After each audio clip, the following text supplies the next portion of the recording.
Hey guys, thanks for joining me for another review. I gotta be a bit quicker with this one because I got my dinner cooking downstairs. Don't worry, it'll be fine. I've left the oven on, it's okay. I'm a pretty good cook, it'll be fine, okay, and...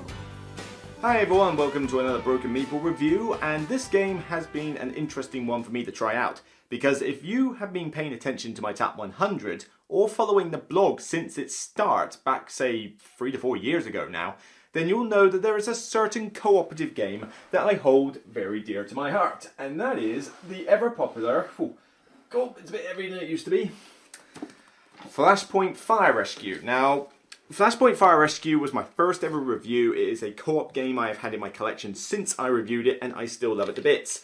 Obviously, this is not how you normally get it. This is the Flashpoint Fire Rescue crate that you can get from Broken Token. If you live in the UK, go to Board Game Extras and ask them for some more stock. But this holds comfortably everything I have for Flashpoint Fire Rescue with room to spare. And I don't even have the promos that this thing came with. I just have the base set and all the expansions. So certainly, love this game. No doubt about that. So when I heard that there was another firefighting game coming on the horizon, I was a little skeptical. I mean, I got nothing against this theme. I think there should be more like emergency service type games. I mean, let's face it, what do we got? Flashpoint Fire Rescue for firefighting. We've got Police Precinct for police officers, but where can you find a copy of that these days, especially in the UK? And Emergency Services Hospitals. Well, again, all I know of is a really horrible game called Quarantine a while back. That was bleh. That was horrible. A really stupidly heavy game called Clinic that I've heard of, which sounds so complicated I don't even want to try it. And we've got the upcoming Dice Hospital that's finished its Kickstarter recently, which, okay, is a great theme for ambulance services, but at the end of the day, it's mostly a fun dice game than it is a thematic, engaging experience. So I would like to see more games use these themes. But firefighting has now got a second game in its ranks, and that is Hotshots from Fireside Games. Yeah, well, we'll gloss over the obvious pun when it comes to Hotshots and Fireside Games and having a firefighting game. So Hotshots is again a cooperative experience, but whereas Flashpoint Fire Rescue was getting rid of fires in a house, this one gets rid of them in a forest. This is more about wildfires than house fires. It takes place in, I believe, sort of like American national parks, that kind of thing. And you are a team of firefighters putting out this fiery blaze in the middle of this sort of woodland forest area, a park basically. And here, whereas before you had to worry about rolling dice for where the fire suddenly spontaneously appeared, here you know where the fire is, and yes, it can spontaneously appear, but instead you have a deck of cards that dictate how the fire moves. And most of it is now based on wind, because this takes place outside. So, depending which way the wind direction is, will dictate which way fire can potentially spread across a hex map that is variable at the start of the game. So I'm not going to go too much into detail about how one compares to the other. I want to judge this game more by its own merits and more, less about how it compares to the original Flashpoint Fire Rescue. So in Hotshots, you are a team of firefighters on a hex map. Fire has already started, and it's up to you to put those fires out. Once you put out all fires, you win the game. However, tiles can eventually scorch, which means they're permanently destroyed, and if 8 or more tiles are scorched, then you lose the game. And if you also have your original fire camp, which is like your starting base, scorched, then you will lose the game that way as well. Now, the way that this one works is a push your luck dice system. You will go to a hex and you will roll dice to try and put out the fire. Each hex has a row of symbols on it, and each dice has 6 symbols on it, so 1 each. It's a 1 in 6 chance of getting any symbol on any die. and you will roll 6 dice, and you will try to match as many of the symbols along that hex as you can. Now, as long as you can lock, as they call it, 1 dice away that had a matching symbol, you're okay. And then you can keep rolling and rolling and rolling until you either bust or you decide to stop, or you've got all 6 symbols. The problem is that if you can't lock a dice away because you haven't got a matching symbol at any point during all your mass rolling, then you cause a blow up. And a blow up basically just means you lose your turn and more fire appears. So that's not a good thing. But you're essentially pushing your luck because you'll roll the dice and you'll get some symbols and you'll think, right, well I got symbols when I rolled 6 dice. Now I've only got 3 to roll. What's the likelihood I'm going to get one of these symbols here? And some character abilities can manipulate dice, and you can also have support, which means that you effectively get like a get out of jail free card in case you might cause a blow up.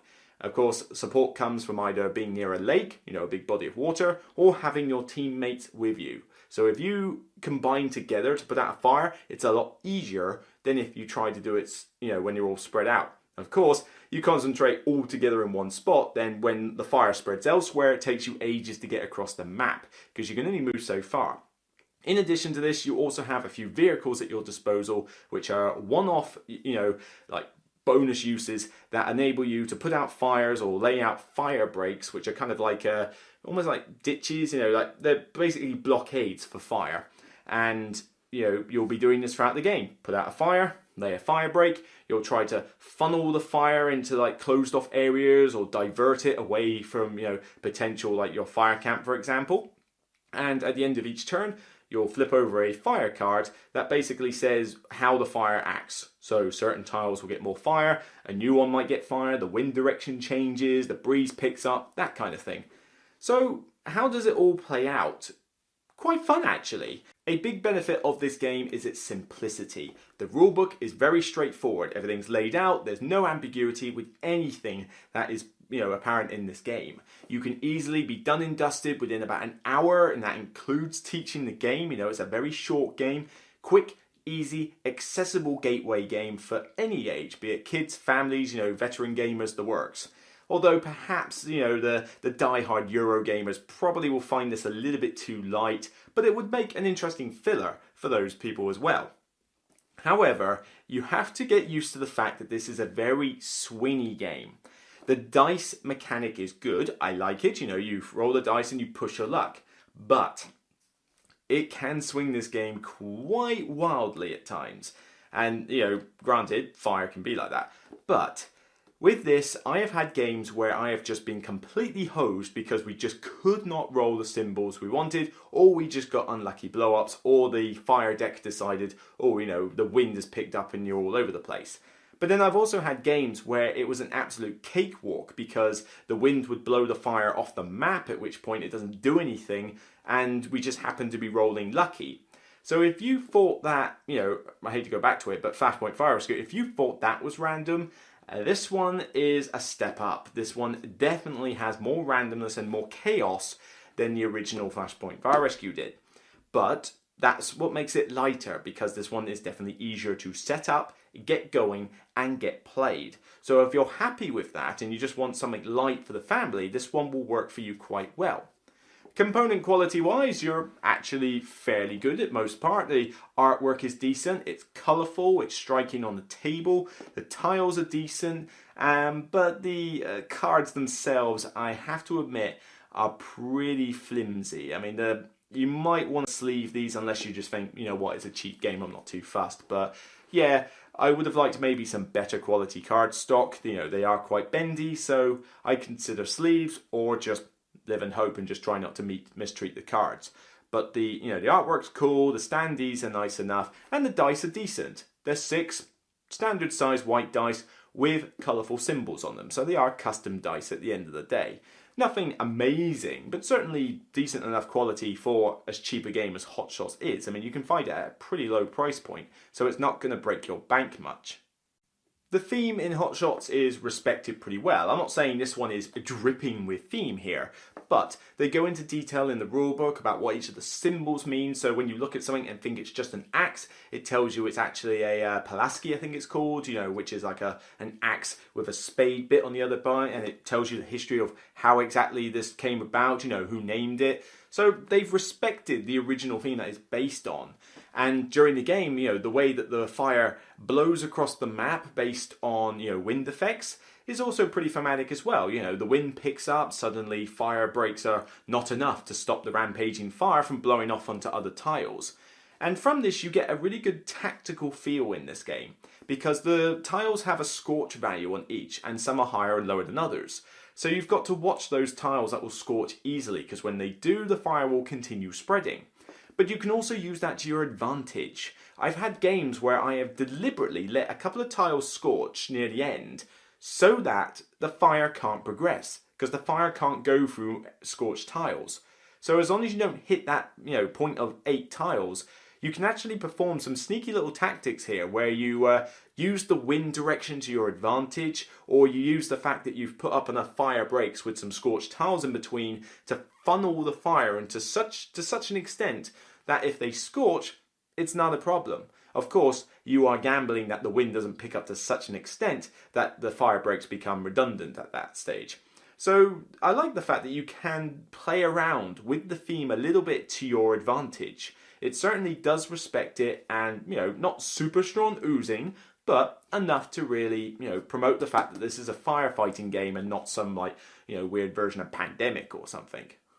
Now I know that people are going to want me to go back to Flashpoint Fire Rescue and compare the two. I tried to keep it out of the review because on its own, Hotshots is a decent family-friendly game. Now, for those of you who are asking the question, how does this compare to Flashpoint Fire Rescue? Well, let's go over some major differences here. Flashpoint Fire Rescue uses a deterministic set of action points to do all your moves and to do your various things. Here, you have a straightforward 2 spaces you can move, roll some dice, draw a card. Very straightforward compared to, say, using an action pool. In this one, you have a deck of cards that dictates how the fire moves, whereas in Flashpoint, you rolled 2 dice and used a grid system to move around. So here, it's hard to say. I mean, fire can be unpredictable in houses, but some people don't like the fact that it can just suddenly spring up out of nowhere. Well, in this, it springs up out of nowhere, sort of, occasionally. But most of the time, the fire spreads from the fire that's already there. So if that was a bit of a bugbear for you before, you might prefer the way fire acts in this game. In the old version, you were rescuing people. Here, there's no victims. Conveniently, everybody's evacuated out of this park, and so you're more concerned with saving the actual tiles than you are any victims or, there and such.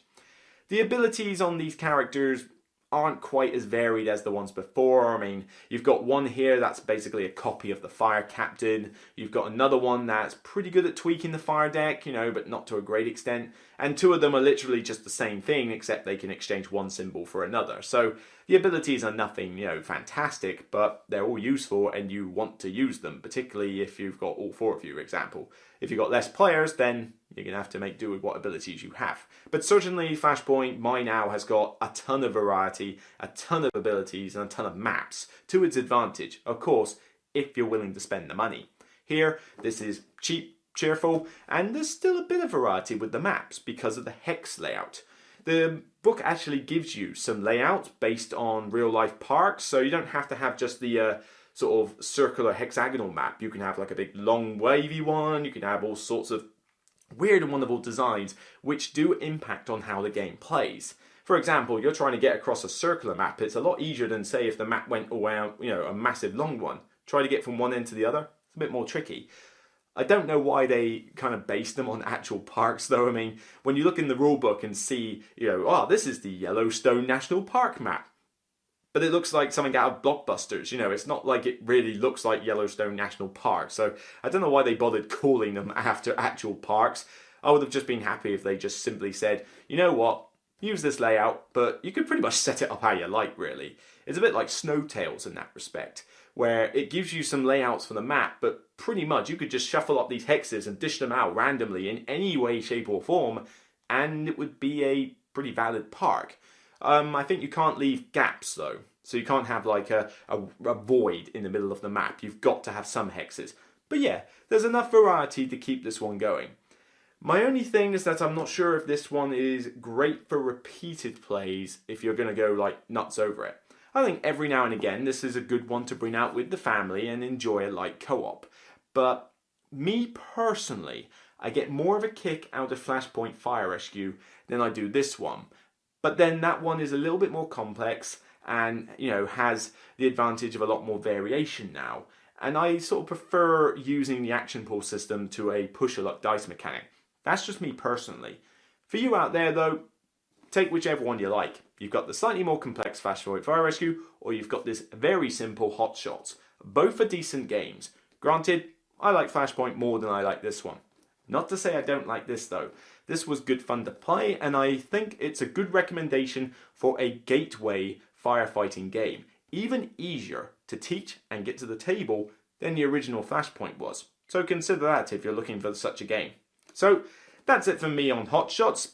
Personal recommendation, I would give it a 7 out of 10, but it's a decent firefighting game, one to consider. So that's it for me. I'll see you on the next review. Take care, and remember, don't worry, there's no actual fire happening in this, and my house is not burnt down. It's just only a game. See you next time, guys. Take care.